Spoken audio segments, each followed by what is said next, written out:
and I will do that, and then I will start my spiel.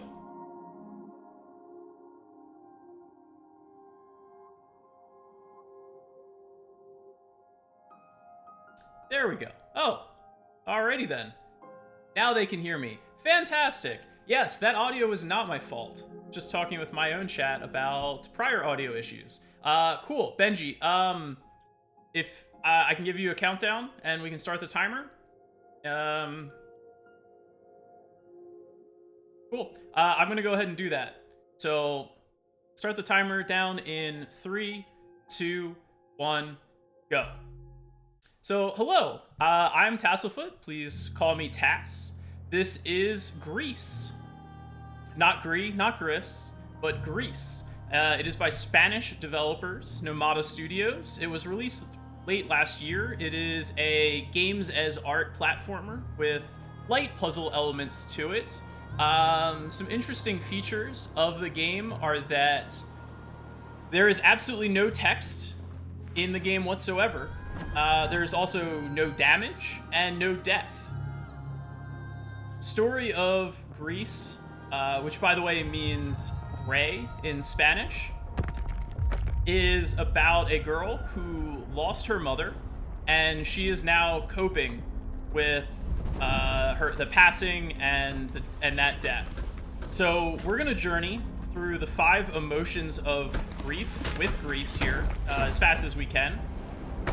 And each one of those 5 emotions of grief, those being denial, anger, bargaining, depression, and acceptance, are going to be represented by a different color. And so GRIS, who starts off being gray, is going to weave her way through various different colors on her journey towards coming to terms with the death of her mother. So I hope you guys enjoy. It's certainly a beautiful game. If you haven't seen it before, you may cry by the end. That's okay. I think it happened to all of us. But we're gonna get started here really soon. Do unfortunately have to go through this long opening cutscene, and then we're gonna do about 40 seconds of slow walking before the run really gets started. So this is the any percent category.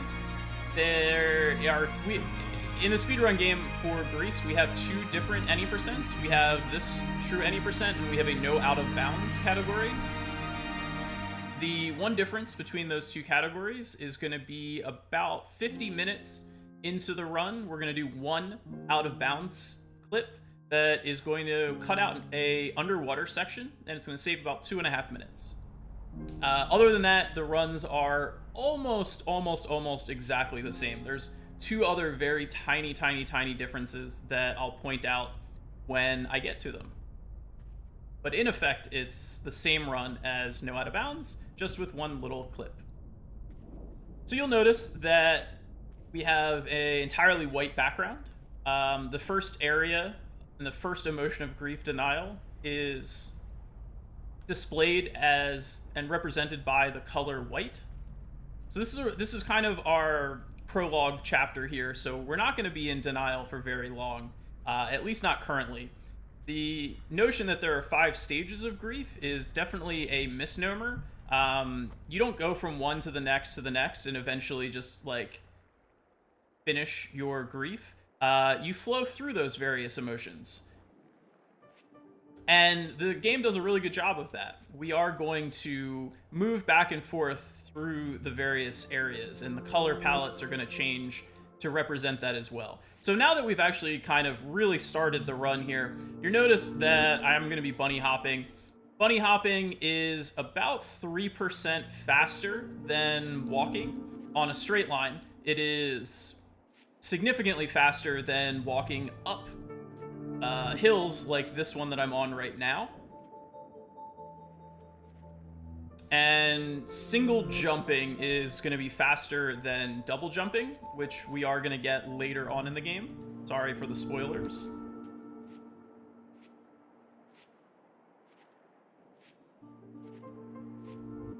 So the goal of the game is going to be to collect these stars We learned recently that the game actually refers to them as fireflies.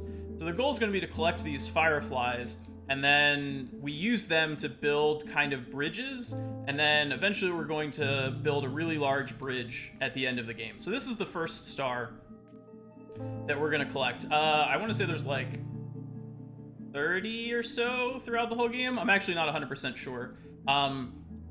Also, every cutscene has a trigger into it, and then generally followed by some slow walking. So I'm going to try to jump from right outside into every single cutscene so that we can minimize the slow walking that we're doing. I did that in that previous cutscene, and saves about half a second.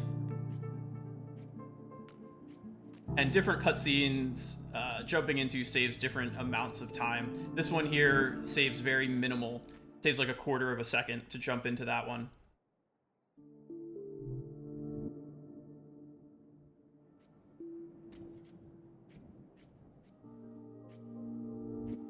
We can also buffer our jumps. That can be shown really nicely on these stairs,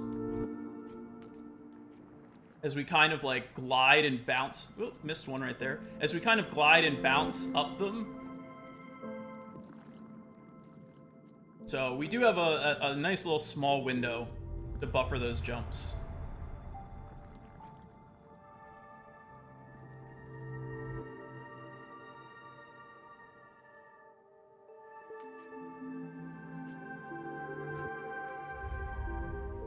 Not really puzzle solving to do star grabs like that, but there's going to be one or two small puzzles later on in the game. But really, overall, GRIS is a pretty easy game. It's very much about the experience and the journey, as opposed to any real difficulty in the actual gameplay itself. So this cutscene right there, that's actually the biggest cutscene jump in the run. That saves a full 2 seconds to properly jump into it. And we're done with Denial. Each chapter ends with jumping into a hand statue. And you'll notice that as we go through the game, the hand gets more and more complete into a full statue. So in this first section, it's literally just a hand. And if you'll pay attention as we get to the end of each subsequent chapter, it'll be more and more complete to the statue of GRIS's mom. And also you can now see that the game has a lot of red tones to it as well. And that's going to signify the second chapter of the game, Anger. More showcasing our buffered inputs up these long staircases. Don't fall in the pit. Very satisfying to get a clean stair climb. One of the cool features of GRIS is that the entire game is one large map. So everything is like perfectly connected, and every part of the game is going to end back in this hub that we're at right now. The downside to that is that there's a lot of just movement left or right as we sort of traverse and migrate from one area of the game to the next. Try to get a little quick exit there out of the hub.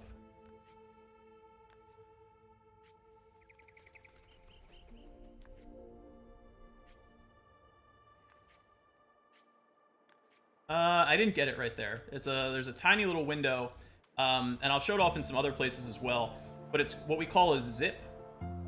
And a zip is where basically the neck of GRIS's sprite gets bisected by a diagonal line. And apparently the game doesn't like GRIS's head getting cut off, so it will just push or zip her sprite forward a few frames until she's out of that state.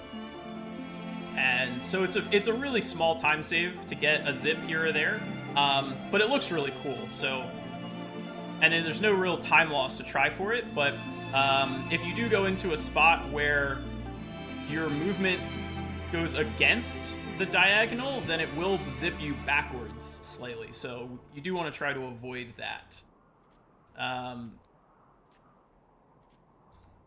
Grease will also, because there's no damage that gets taken, she will do a little fall saving herself animation, like little, you know, suave dance maneuvers.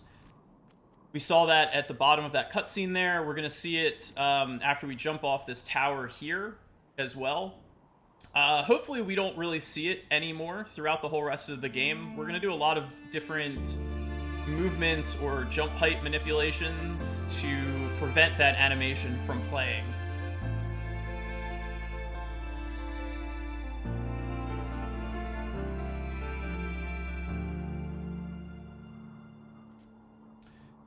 So the first half of Red here that we're coming up upon is the Sandstorm section. And until recently, this section was incredibly boring. It was about 4 minutes long of very, very long and very easy cycles with no ability to basically gain or lose any time. So we all used to hate Sandstorm cycle and the Sandstorm section. However, at least recently, about a month ago, one of the runners in the community, Skylar, found a skip to one of the Sandstorm cycles. And now all of a sudden, only half of the Sandstorm section of the game is super boring. This section right here. But the second half is going to actually matter. It's going to be less boring. And skipping the cycle, if we're able to get it, will save us either 13 or 15 seconds, depending on if we get the partial or the full skip.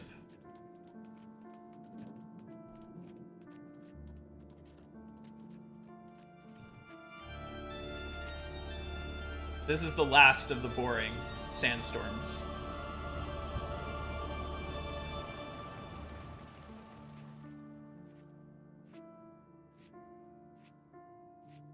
So from the next sandstorm onward, all of our movement is going to matter because it's still a really tight series of movements that we're going to need to do in order to actually get the skip. It is far from a gimme. Heavy reset point.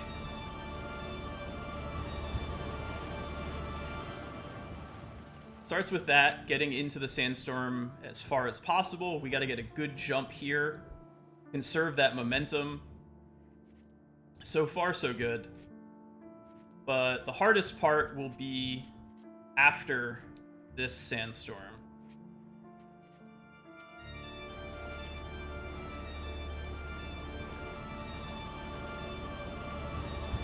We're going to do what's known as the Skylar Shimmy. And ideally, we're going to do it 3 times. We need to do it at least twice to be able to get the partial skip. 3 times if we want a shot at the full skip.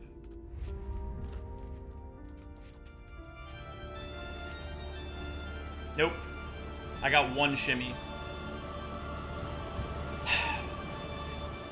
Oh, I'm sorry that I messed that up.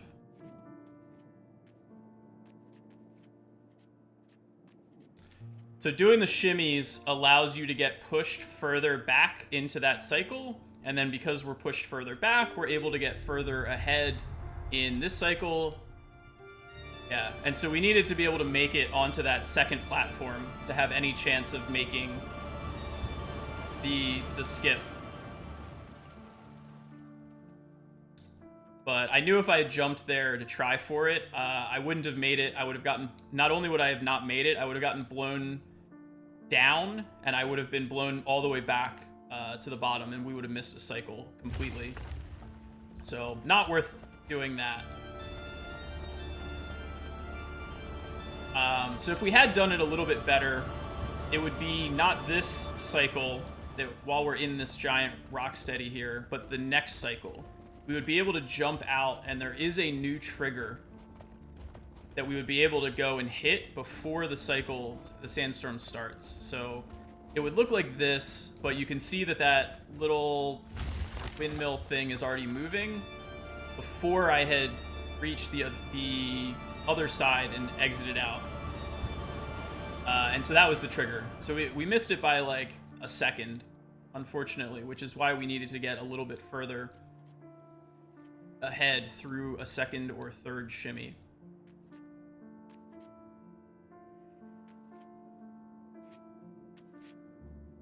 But we have this one last sandstorm here, and then we're going to be finished with the first half of Anger and Red, and we're going to get our first real power-up. Halfway through each of the 4 main sections of the game, we do get a new power-up.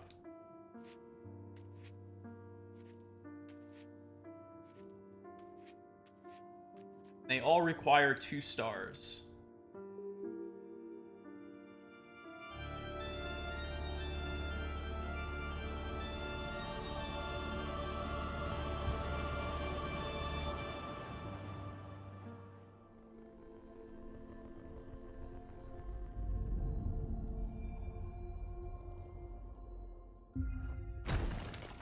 So this is our heavy.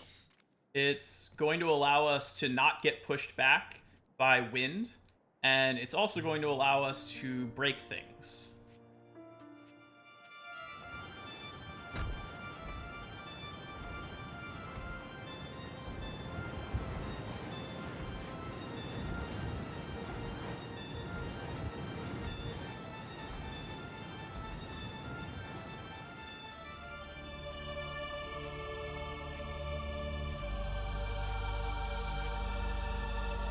We're gonna have to do 8 heavies here before we can move on to the second half of Red.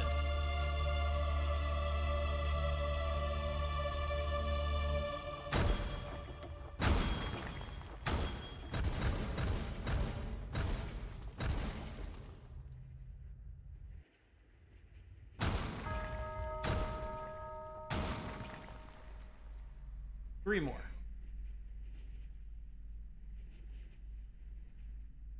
I'm not really sure what the symbolism of this section actually is, but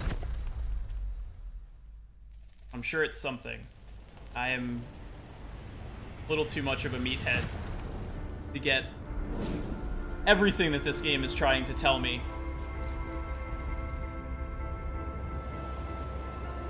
So here we go.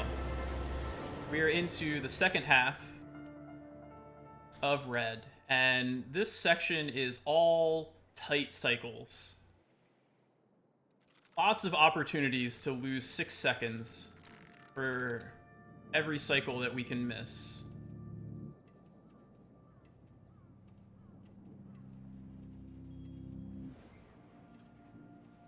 Starting with this windmill. But I think we're okay. Yeah, that was... wow. Okay, that was new. What is going on? Alright, so that was completely new. I've never done that before. Thank you, Benji. Somehow I was so fast that I actually stepped onto the windmill, but then when I tried to move slightly, I fell off of it. Alright, cool. Never done that before. So we're going to meet our first RNG of the game. There is lots of little RNG in this game. This is Lenny. Thankfully, we got right side Lenny there, so that is good RNG. Left side Lenny loses about 1 second.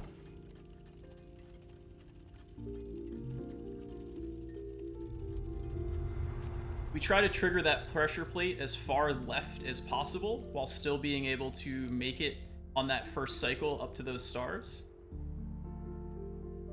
No matter what we do, we're going to have to wait after grabbing this star back at that central hub there. So the further left we're able to trigger the pressure plate, the less time we're going to have to wait for that seesaw.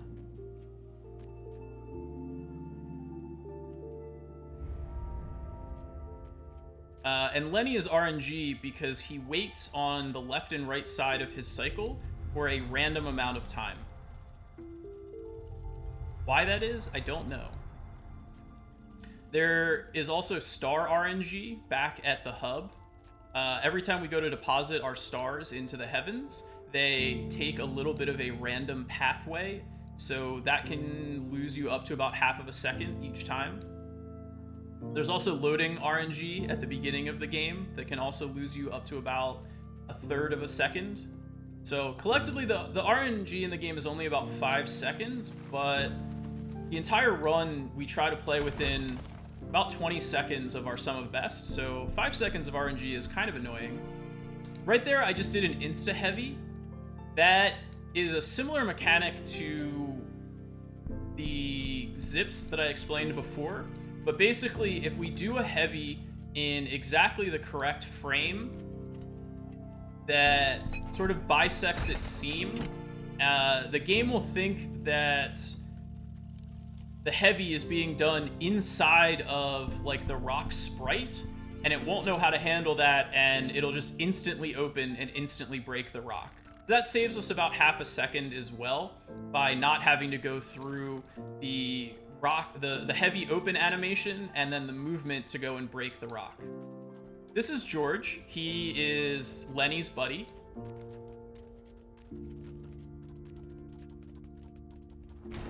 He is not RNG for whatever reason. There are also lots of very little inconsistencies like that throughout the game. Like every cutscene, you can start moving again when the screen refills up completely, except for 3 cutscenes where you start moving the instant the cutscene starts getting larger again. Why that is, I don't know. We're gonna break a bunch of pots later in the game. The size of the pots hitboxes is variable from pot to pot. Collecting stars, the hitboxes of stars are different. We're gonna see birds later in the game, and the hitboxes of birds are different from bird to bird, so there's just lots of very little inconsistencies with the game that you kind of just have to learn and know which ones you can be loose with and which ones you have to be tight with. So this is the balloon. You can insta-heavy that rock as well, but you lose time if you miss it, whereas the other rock, you don't lose any time if you fail the insta-heavy.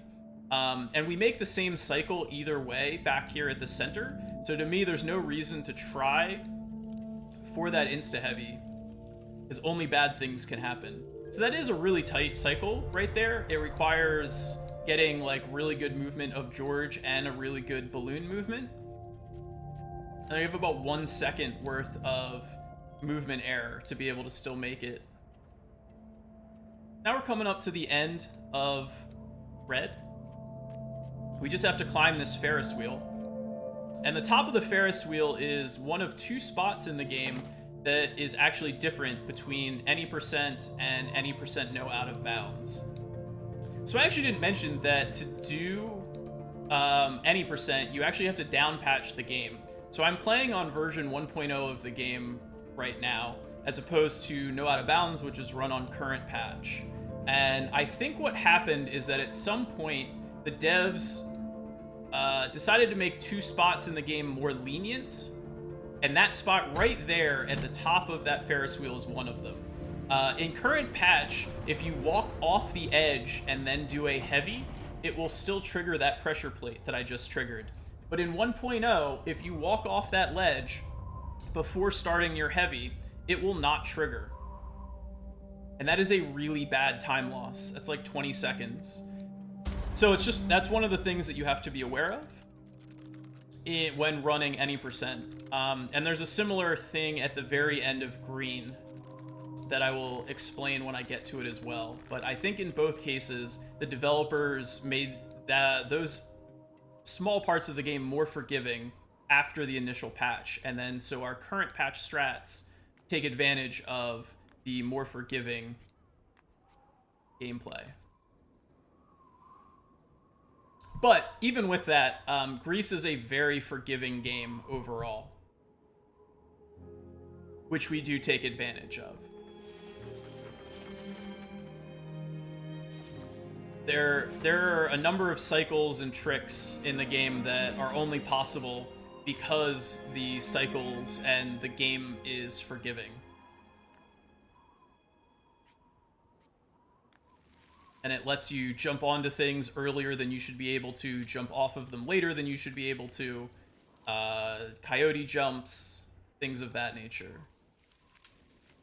This is a good place to talk about vertical movement. I mentioned that bunny hopping is slightly faster than normal walking. Doing a heavy is significantly faster than free falling like I'm doing right now. So you might wonder why I didn't just do a heavy there instead of free falling. Difference in speed, it's about 50% faster, roughly, to do a heavy. However, in sections of the game where you can fall and also move left or right, it winds up being faster to not heavy. So if I had heavied there, it would lose about 1 second versus just holding left and falling naturally. Think of it as like the hypotenuse of a triangle versus traveling on the two sides of a triangle. So we're now into green. Green is the bargaining section of the game. And you'll notice right now that we're going to do a bunch of just walking for like the next 30 seconds. And that's because we are traveling back through denial. As I mentioned, the whole game is one large map. So directly below us is the denial section of the game. And we have to get to the west of that to get to the forest of bargaining. Those are the birds.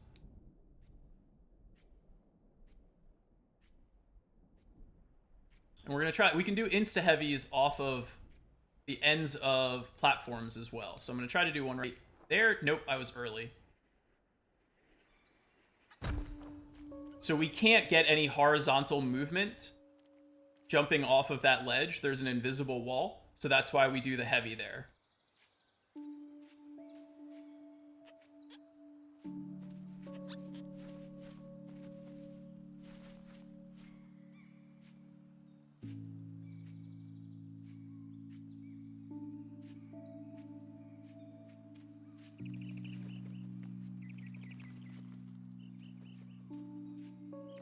And we have another new mechanic that is going to be displayed just a few seconds here.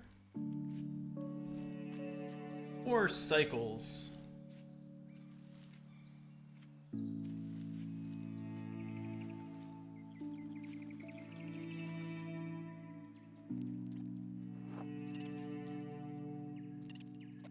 So again, we don't heavy there because of the cut, because it's into a cutscene. The slow walking in the cutscene loses more time than you gain by doing the heavy there. So pretty much every single fall is situationally dependent and changes from fall to fall about whether it's better to heavy or better to free fall or jump into it.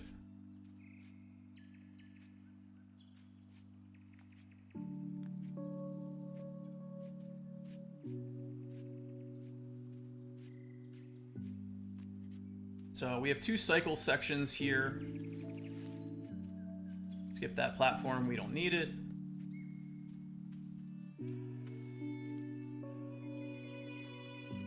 I pause there for a little bit of a time. If I don't, I wind up too far down on the triangle and I can't preserve momentum jumping off the end of it, and it's actually slightly slower.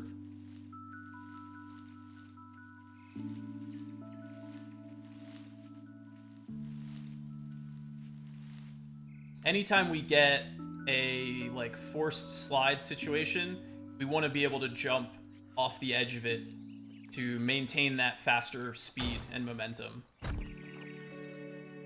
So this is our buddy Macaroni. Macaroni likes apples. I nicknamed him Macaroni based off of the song Yankee Doodle, where he stuck a feather in his cap and he called it Macaroni. This little guy, he has 4 feathers in his head, and I thought that was pretty Macaroni. Now, Macaroni only follows us because we give him apples. The game wants us to believe that that's part of bargaining, but to me that's bribery? I don't know, maybe it's the same thing. So Macaroni in this section and the next like 2 minutes is the biggest RNG in the run. Pretty much everything that Macaroni does is RNG. Every time he stops and moves, there's a 0.2 to 0.3 second delay. Right there, you probably didn't notice, but Macaroni went to that apple and then stopped for a second before biting it. Oh, he did it again. So that's referred to as bad apple RNG. Very rare that you get the double apple, bad apple RNG right there, but we did it. So that loses about 1 second each time. Opening this gate here, that can also be bad RNG and lose you a second. And a couple other places as well. So, and there's a situation right there. We walk into that oak tree right there. If we had jumped into it, we would get a fall animation at the bottom. But yeah, so a bad apple RNG only happens about 20% of the time. So to have it happen on both of the apples that can cause you time loss is really low odds, and so that's pretty unfortunate. This entire split, which is about 11 minutes long, start to finish, is super consistent outside of the RNG factors of Macaroni. So I'm going to show you a zip right here. Should work. Yep, there you go. There was a little zip. Not as good as I could have gotten. You can get a pretty big zip on that diagonal, but I was slightly off on my positioning. Only got a little zip instead.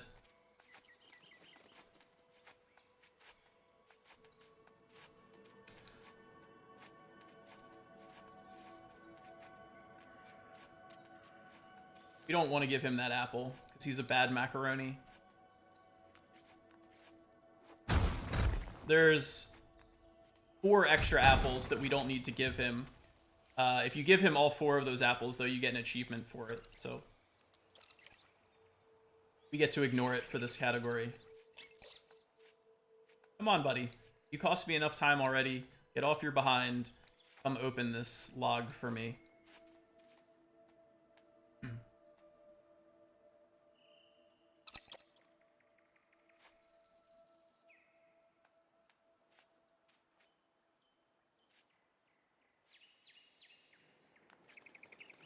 So all of that movement was really just teaching us the base mechanics of the green section of the game.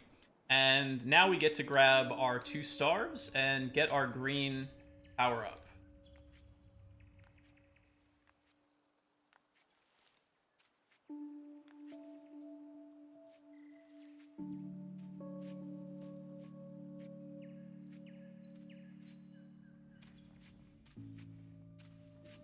This underground section is deceptive. It looks super easy, but you can very easily lose, I would say, about 4 seconds if you have bad movement here.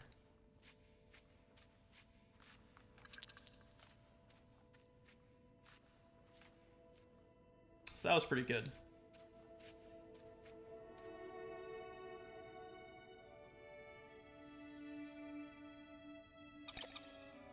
Hey, JB.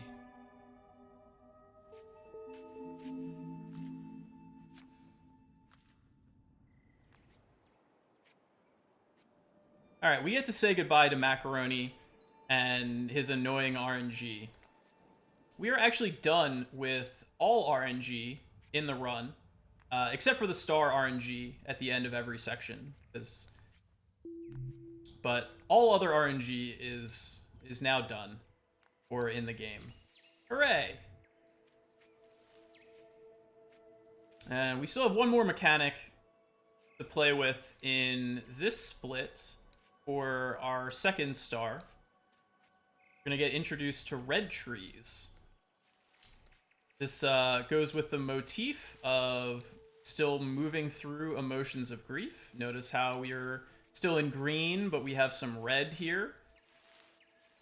Getting some anger to come back. So obviously these trees move when we jump.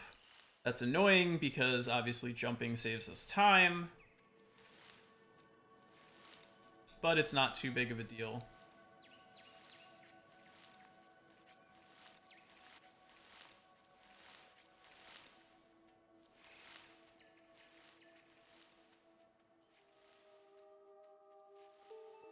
On this last triangle, make sure we don't jump too early.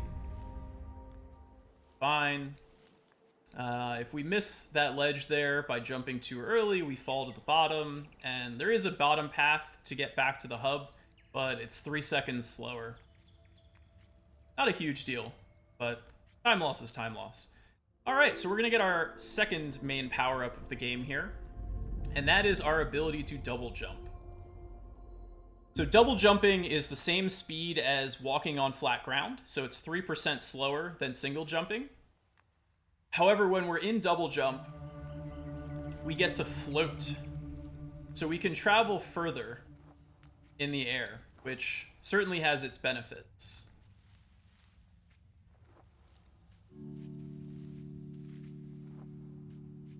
Oh, actually I lied. There's one more RNG piece still. That's my bad. I don't think of it as RNG because the normal cycle and the frequent result is the bad cycle. Only about like 10% of the time do you actually ever get the good RNG. So I just always assume that that never happens. And for this, it's coming up on 2 of these birds here that are going to be circling a tree in about 15 seconds. Okay, that's fine. If you do get the good cycle, it saves 3 seconds. But as I said, it's very rare for that to happen, and we didn't get it here.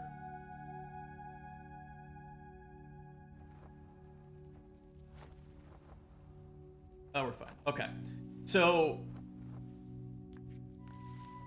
it's a little complicated, but we're going to wind up getting the double fast trees here. So those birds around the circle trees then go and trigger the cycles for these sets of trees here. And if we set it up right and our movement on those birds and the trees, we can then do a fast cycle on both of those sets, which we just did. And it's very precise to get it correctly. So, go me. And in case you weren't sure what the red birds did, well, now you know.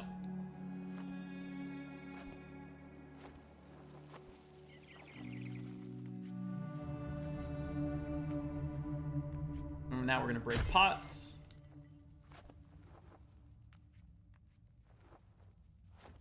These are the pots that have very different hitboxes from one to the next. We're also about to meet the first boss of the game. This game does have 2 bosses.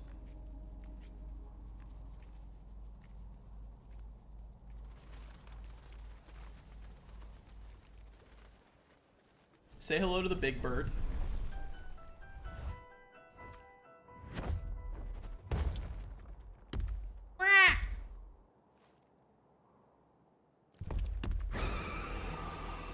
Bird is not happy with us. You might almost say that the bird is angry with us. For what reason, I can't tell you. But it is an angry bird. No pigs, though. There are no pigs in this game. Or trebuchets.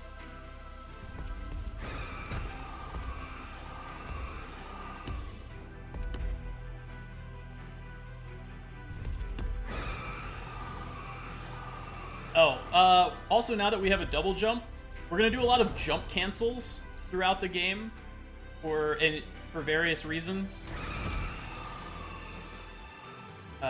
Like there. So that whole sequence there just kind of gets us through that corridor faster and then also gets rid of a fall animation.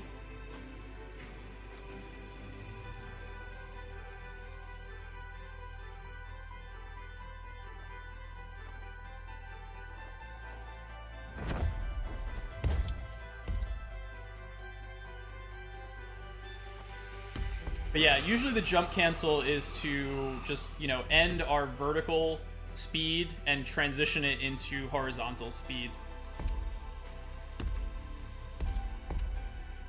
This is a big hitbox. Jump cancel. Alright, so this is a cool trick that was recently discovered as well. It's called Bird Blow. Saves 3 seconds. Loses a ton of time if we fail it, so let's not fail it.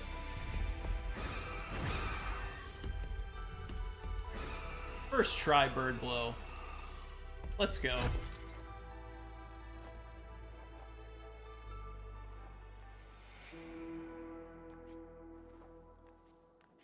That's another trick that's actually really precise and super finicky. So, not easy to get first try.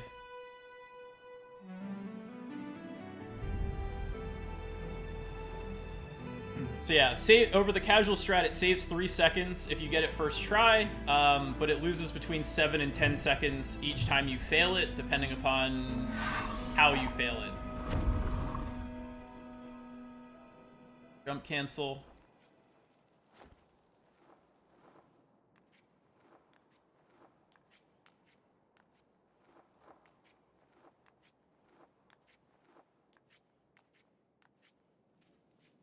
It is very quiet. Also notice the background has gotten super red.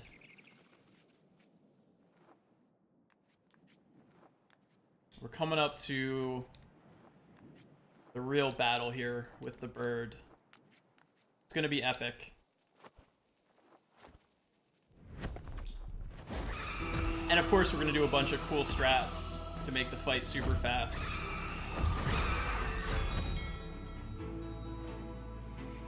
That's part 1 done. And so this is the other change in the speedrun between the versions. And that's part 2. So that's actually a lot slower, that part 2, than in current patch. In current patch, I don't have to do that second set of heavy walking. I can jump over and immediately jump into the bird, trigger it, and jump back to the bell.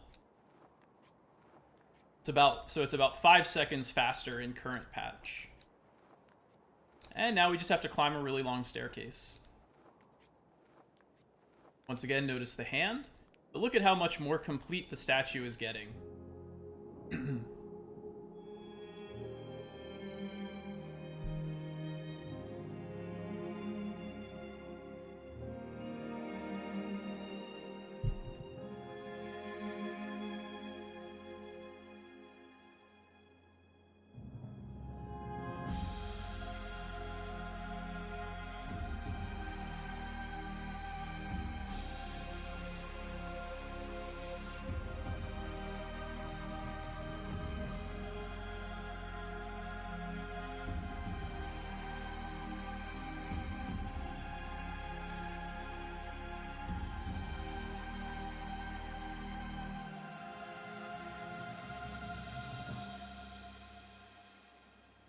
We are now into the depression emotion of the game.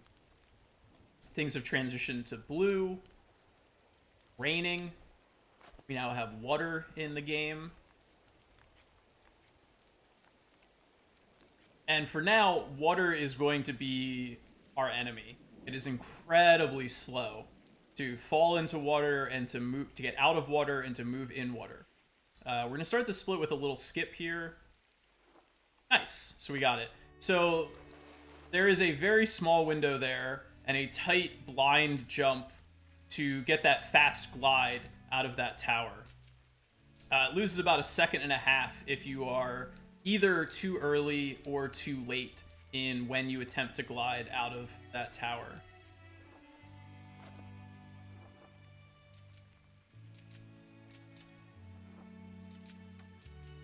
And now there's another little fast strat that is going to be right here.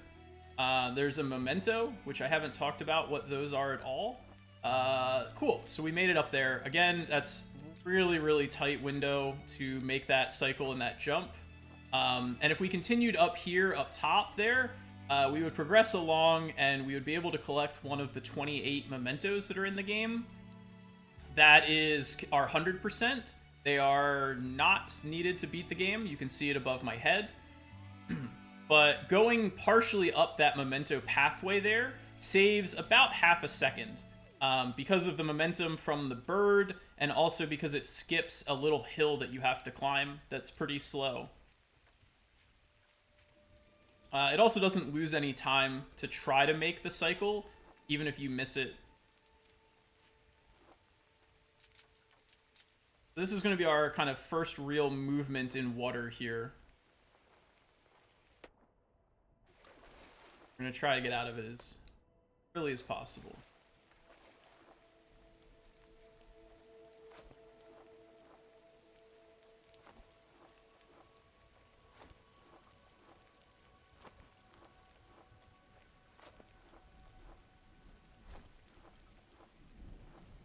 Get a little airmail, carry us home. So this is this whole area is the denial section. It's now underwater though. But this is where we went and we started the game, and how we got back to the hub then.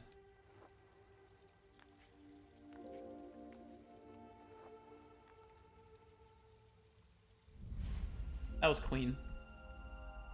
In our green backtrack right there.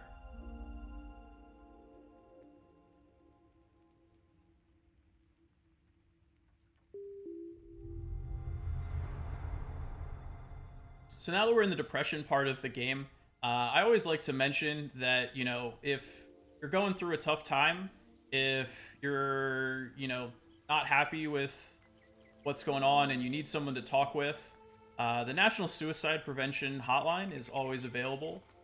Their number is 1-800-273-8255. They're available 24/7. They have chat as well if you don't want to talk to someone. If you're not comfortable with that, talk to me, talk to somebody. You know, we've all kind of been there. We've had that happen, and it gets better. This is our underground section of the game. This entire, like, 5-minute section is capped by cycles down in our ice cavern. That's a heavy dive skip right there.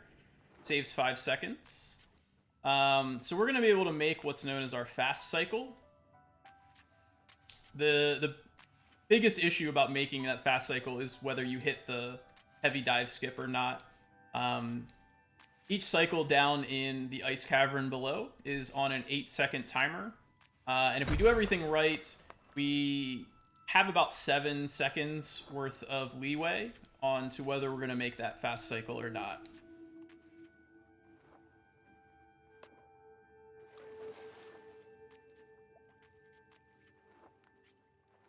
In the ILs for this split, we can make... Oh, that's bad. Well, we just lost a cycle. So that's the same situation as back at the Ferris wheel. If you do the heavy after you leave the platform, you fail it. So I was too late. There we go. Take 2. That's unfortunate.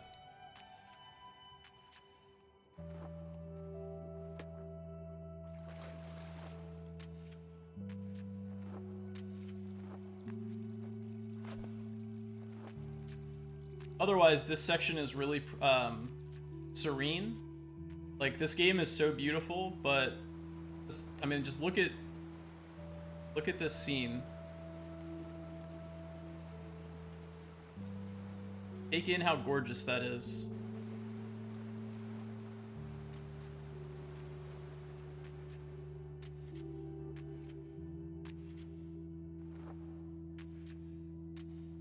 So these are the mushrooms. We're gonna do some fast mushroom movement, carrying forth our momentum. More mushroom skips. And we're gonna say goodbye to the mushrooms.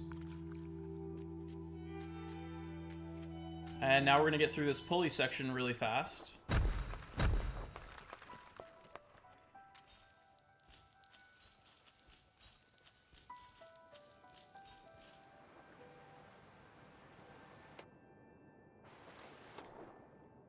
I didn't mean to do that, but it's fine.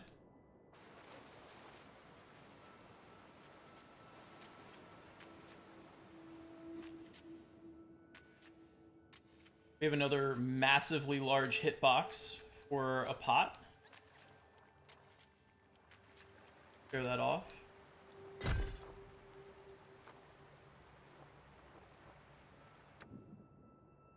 All right, and so we're just about into the ice cavern.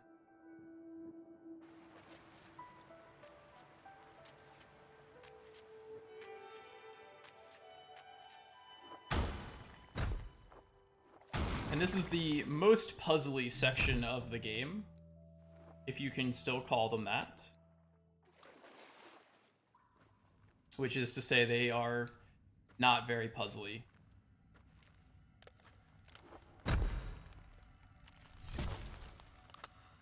So yeah, so we did lose one cycle because I didn't properly heavy through the water. Which is a 8-second time loss, but not a big deal. That's not really much of a puzzle. The right side is slightly more of a puzzle, but still not really a puzzle.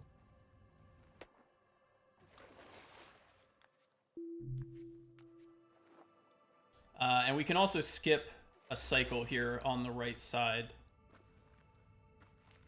We're going to exit our heavy before this actually ends. So we exited early. That allowed us to get out and up faster. And it's going to allow us to make that cycle right there.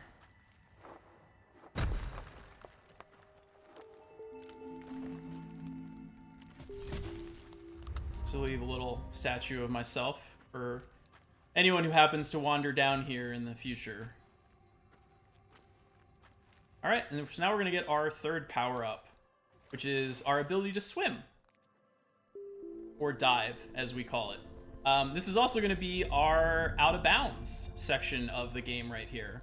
So I hope everyone's ready for a little out-of-bounds clip.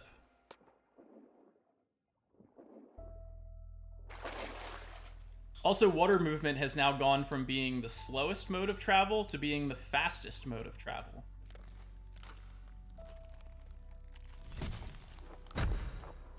Are you kidding me? I can't believe that didn't work. That was set up perfectly. All right, let's try it again. Okay, still no. Try that again. I don't know why it didn't work the first time. Game. Great. There we go. I have no idea why that didn't work the first or third time. The second time it wasn't set up right, but the first and third it was fine. So, yeah, the clip can be a little finicky. It is really precise.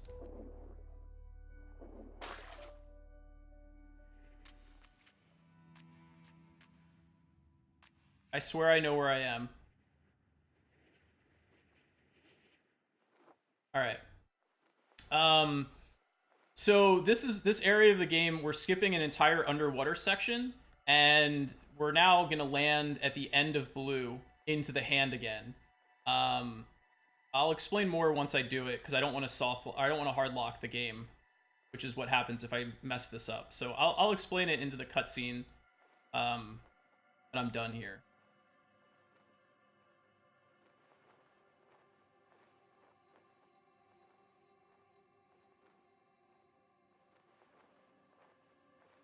Let's hopefully not hard lock the game.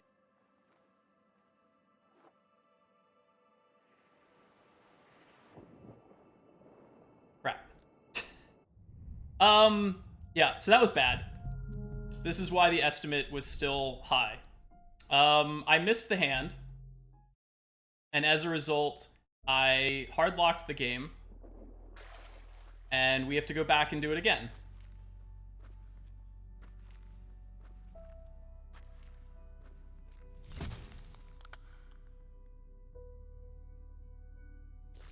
That's unfortunate. No, that's not gonna work.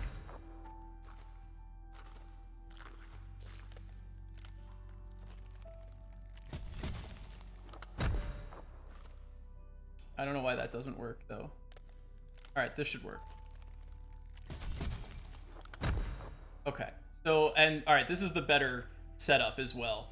Again, what I was talking about where you can fall horizontally versus heavying straight down. I didn't have an opportunity. I clipped straight through the first time, and so I couldn't get out of the heavy. This time I was able to get out of the heavy, and it's about 1.5 seconds faster to just free fall this way.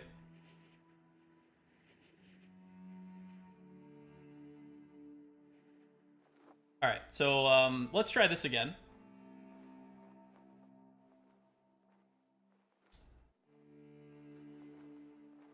We're gonna be fine on time either way, I promise.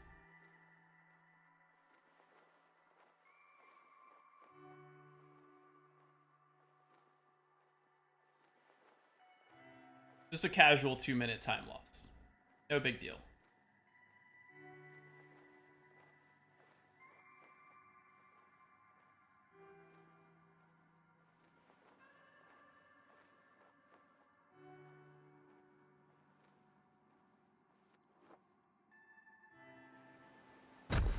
There we go. That was perfect. Right in the center of the hand. We didn't even have to walk in the cutscene at all. Alright, second time. So yeah, so that entire end area of the game doesn't load because, you know, we go out of bounds. And so if we don't land in a trigger for the cutscene, the game just hard locks and we have to do it again. So that happened. That was a thing that I accidentally did. But we got through it together. And now we get to do the second boss fight.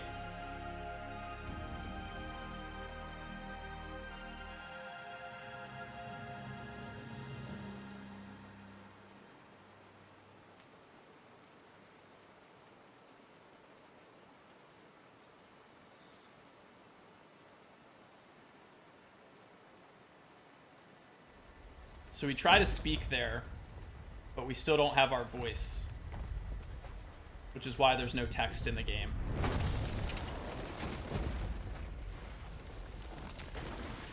Or something to do with, you know, our grief and loss.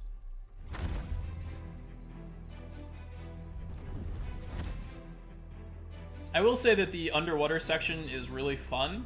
A lot of, like, nice movement as you go swimming along, but the out of bounds clip is really cool too. So this is the water snake.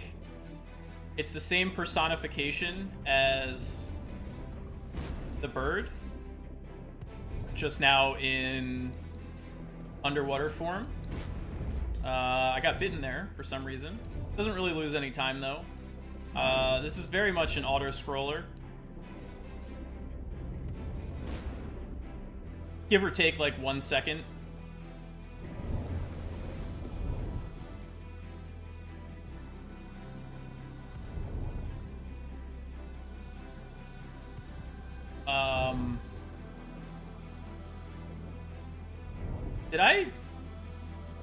Did I just skip the 2 eel bite right there?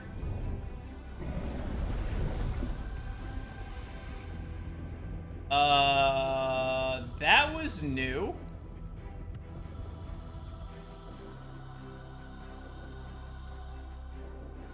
Unless I'm crazy, the 4th bite of that section just didn't happen. Now this is the tunnel. I'm gonna totally have to check the VOD afterwards, because that was really weird.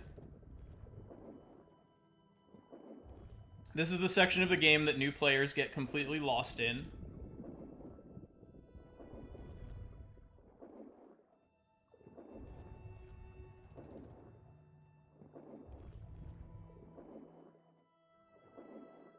It's not particularly long, though.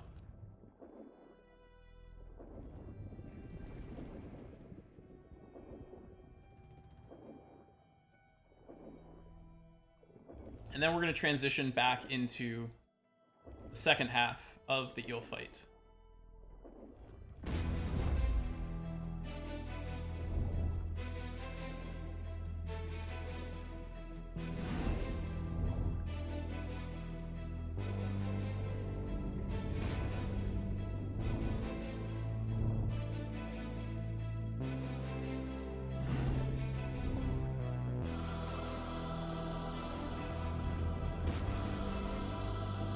Best music in the game as well. Shoutouts to Berlinist.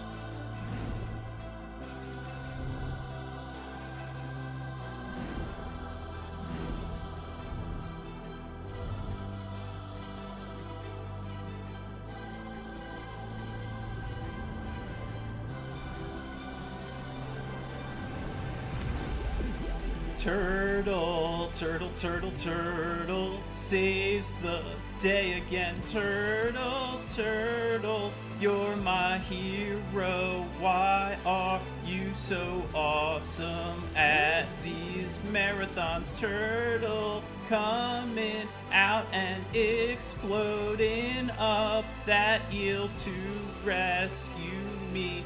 Now bye.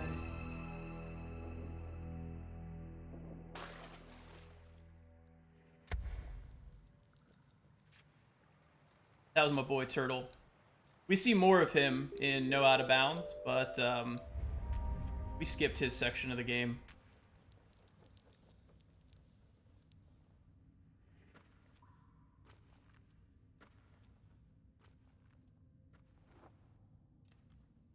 So this is our second backtrack as we make our way to the hub again. We can see that the ice cavern is starting to take on some yellow shades in addition to the blues, which is foreshadowing the final area of the game.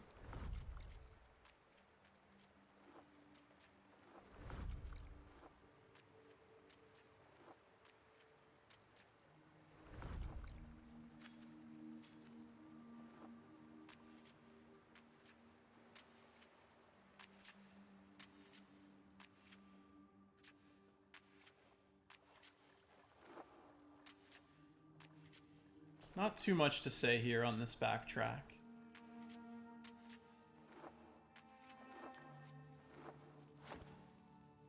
Although we are setting up for YOLO jump.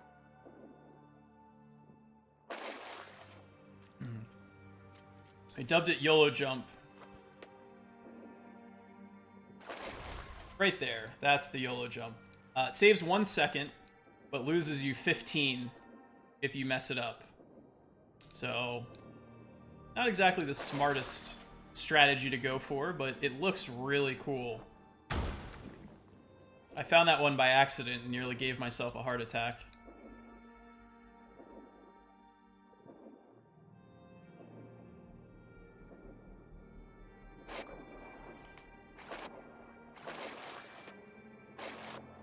Get to refresh our dive if we go 180. Thankfully that isn't faster for straight movements, but if we're exiting out of something like that, or if we are changing direction, then it's faster to trigger and take advantage of a new dive.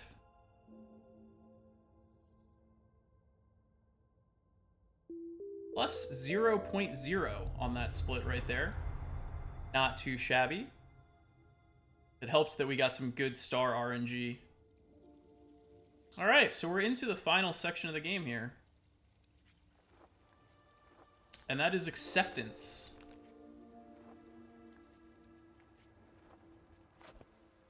Sorry, the final emotion here.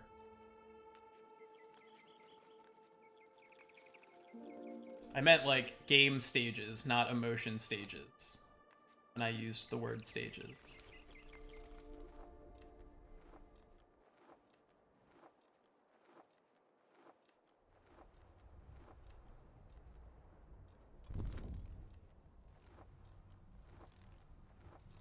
These little traveling light bulbs are our friend. They don't like things that are angry though. Talk about bad hitboxes. Those pots right here. Super tiny hitboxes.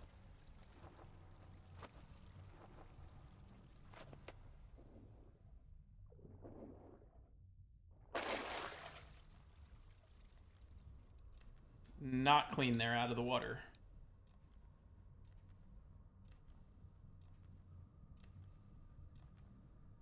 These are our first meeting with yellow birds. They are limited time only. This section of the first half of yellow here is by far the hardest in the game. There are so many places where you can lose time due to bad movement. An awful lot of this game has sections where you can kind of just coast through it, but not in this split. This split is just time loss central.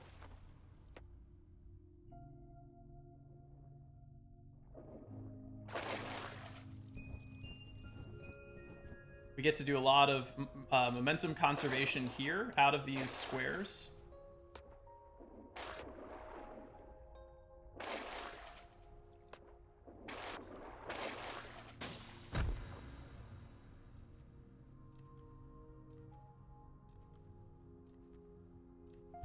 I'll also say that when you have solid movement in this section, it is the most gratifying of any in the game.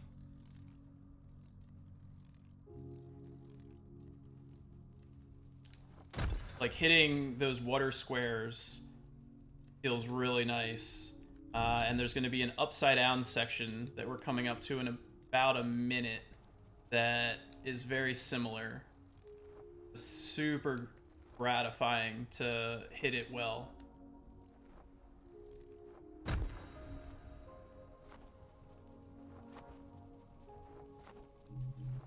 All right, so we've made our trek here to that hub. Now we just got to get our stars.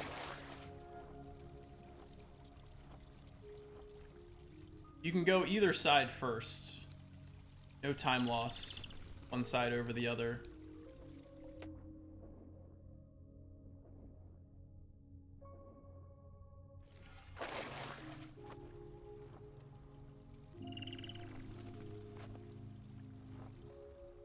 Wait, the height that you go within these red birds does determine how high you actually get shot up. So we manipulate that a little bit there. Like, we go in low on those first birds so that we land straight onto the platform versus floating above it if we go in too high on them. Here we go. Here's our satisfying upside down section.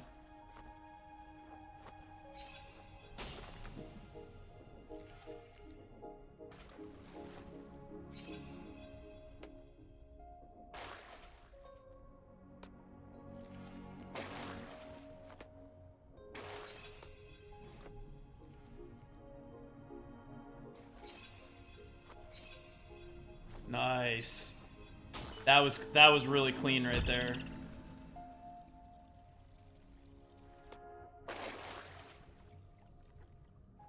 And again, since movement in water is the fastest form of travel, we dip our toes in the water wherever we can to get that dive boost.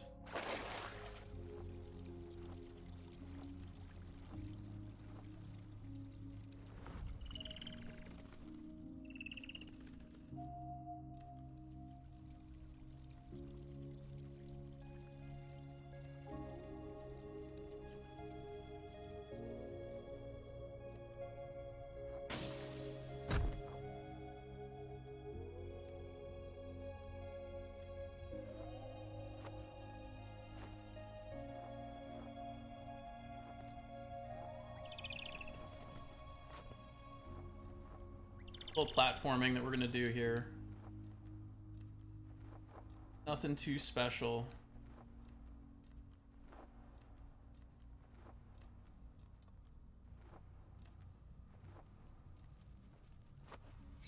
Always got to make sure you go the correct direction, because we revisit these sites after we get our power up, and we go the opposite direction. So gotta remember. First time through, go opposite way for what side you're on. Left side go right, right side go left, and vice versa. After the power up.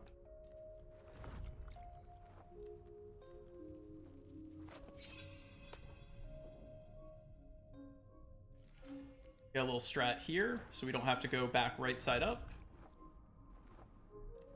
Ooh, okay, that was super scary. Saved it though. We're good. All right.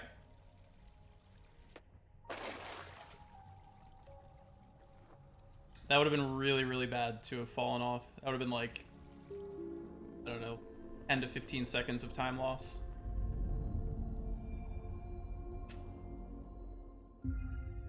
Our final power-up. We've gained back our ability to sing. We have our voice, and we use that to bring things to life, which mostly means we open up flowers that give us access to birds. But we also turn on, like, some animals and stuff, too.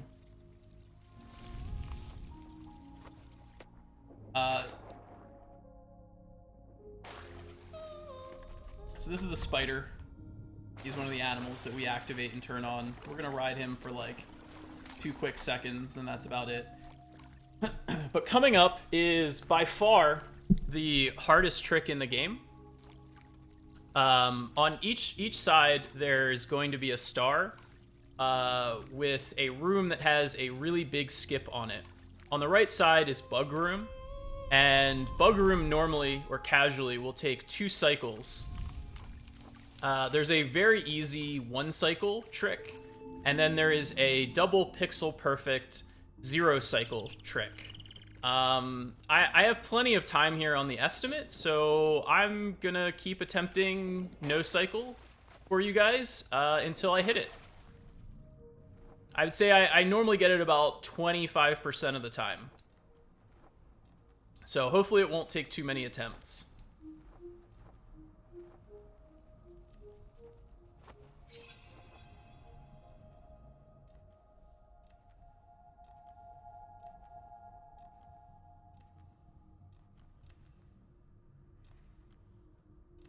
Bug Room. That's 1 cycle. That saves 10 seconds. And that's no cycle. First try. Can I get, like, some kind of hype, please, in the chat for first try no cycle?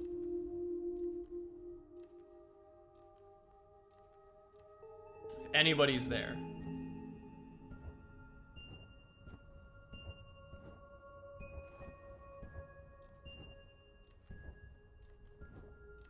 Thank you.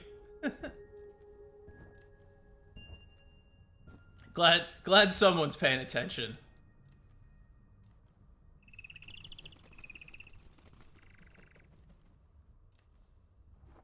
We pooched the out of bounds clip, but we hit no cycle.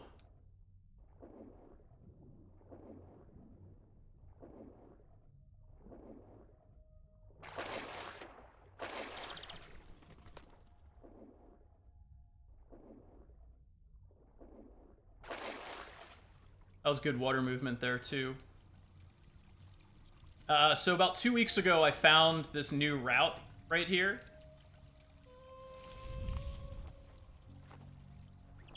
And going up here and then over, I found that it saves a second. Over going back up the staircase. Mostly because of, again, the speed of the birds, but also we're going to need to use those birds again later, so the fact that we've already opened them will save time later on.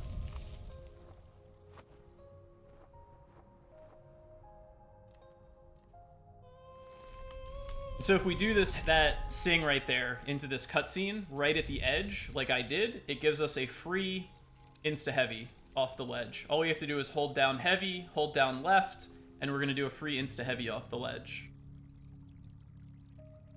Boom.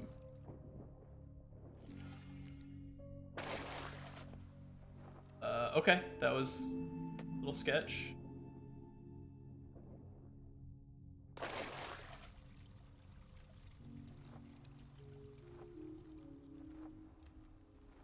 More timed birds. A little bit faster this time around. Slightly tighter cycle, but still really easy.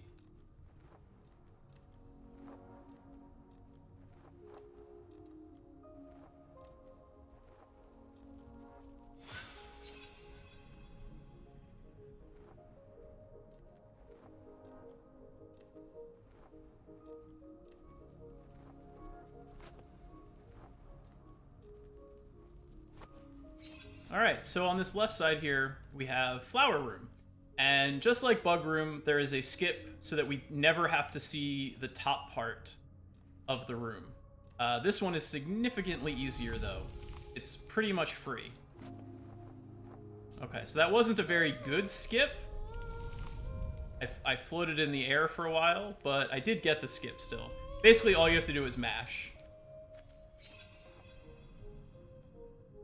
Just mash and you get it. In fact, it's easier to miss it because you mash too effectively and jump cancel before you reach the flower, and you just have to do it again. Although even that I've only done a couple of times. Ideally, you'll mash and jump cancel and like half a second later land right on the flowers, as opposed to float up in the air for like 2 seconds like I did just there.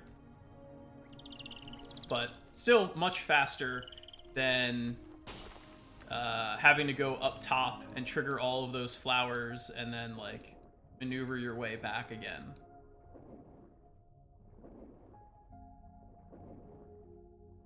So we're basically done with the game at this point.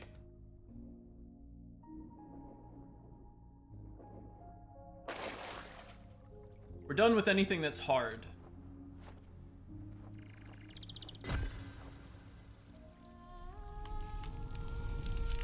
We've collected all of the stars that we need to collect. And now we're gonna make our way up into the heavens here.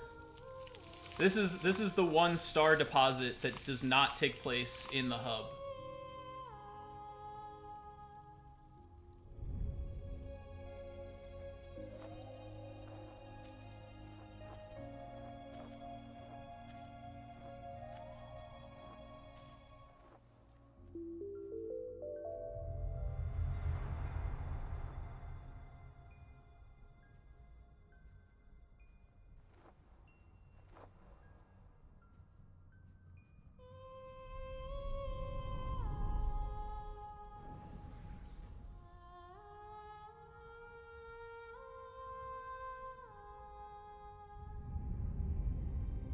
Second off gold.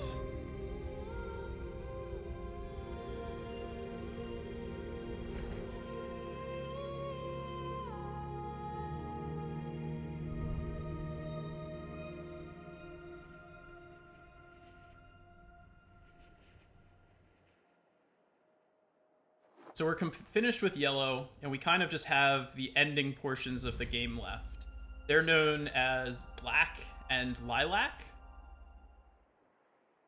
But for the most part, this section is about 5 minutes of cutscenes and 2 1-minute sections of easy platforming. This is basically our victory lap of the game. If we're even playing this part of the game, it's either in a race, a marathon, or we have a really good run going.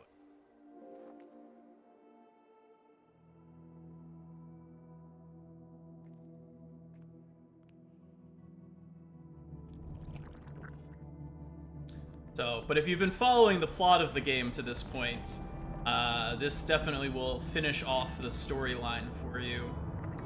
You know, because we've gone through our emotions of grief, we've reached acceptance, but really, you know, the night is darkest just before the dawn. We're into that part of the game.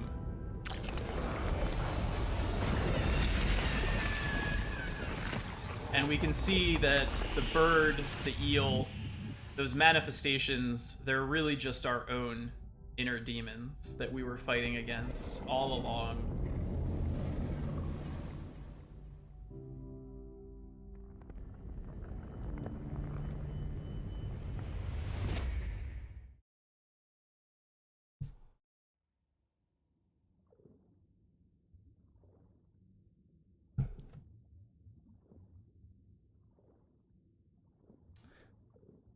For some reason, we lose our ability to dive.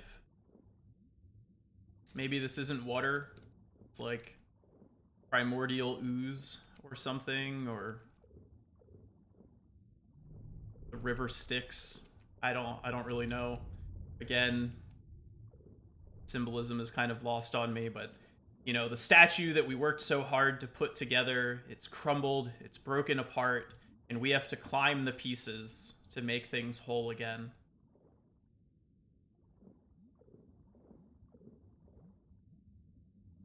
We also have to say goodbye.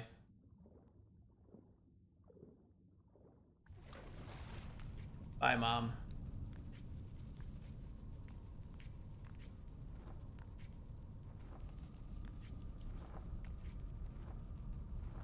Oh. Oh. Okay. That's new.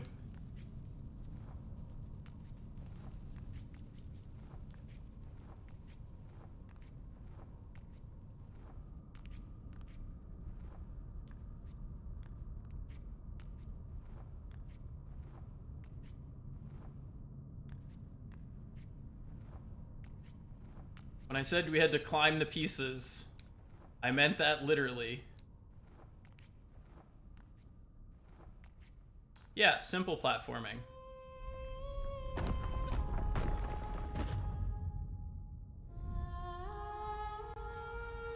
I definitely didn't fall off the ledge. So this cutscene is super powerful. I don't like to talk during it, so I'll let you guys just enjoy.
I told you guys would be crying by the end of the game. So time is going to be coming up in about 45 seconds when I get to the top of these stars here.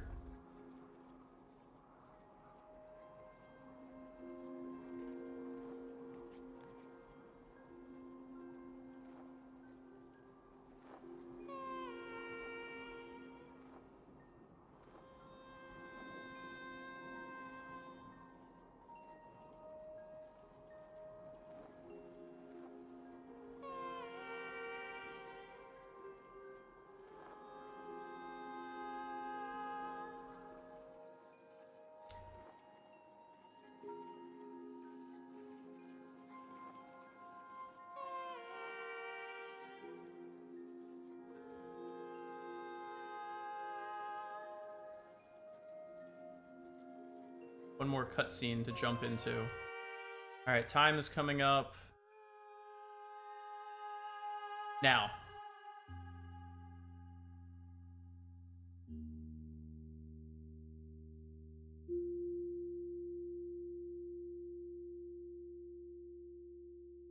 So 140 or 124.48 on my side. And so that's GRIS. I hope you guys enjoyed. It's a super chill speed run.